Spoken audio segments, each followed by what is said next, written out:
একটা সময় ছিল 1900 কটকটি সাল। ব্ল্যাক অ্যান্ড হোয়াইট সিনেমার কিউট নায়িকা এবং রোমান্টিক হিরো, তাদের ভালোবাসার মূল অস্ত্র ছিল চিঠি। তারা চিঠি দিয়ে দেয়া আনা করতো, কথাবার্তা। কিন্তু 2024 সালে কথা হয় ফোনে। এই ডিজিটাল যুগে কিন্তু আমি চিঠি দিয়েই প্রেম করি। আর কিভাবে করি আর চিঠি আমি কিভাবে বানাই সেটাই আজ তোমাদের সাথে শেয়ার করব।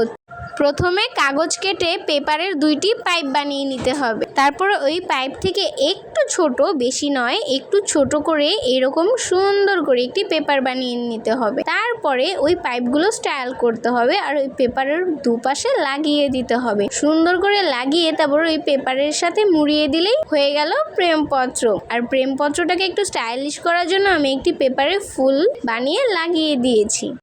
প্রিয়, তোমার চিঠি। হ্যাঁ দাও, চলুন দেখি আমার প্রিয় আমাকে চিঠিতে কি লিখে পাঠিয়েছে। প্রিয়া শুনছো, আমাকে ভুলে যাও কারণ আমার কোটা নেই। Bye bye.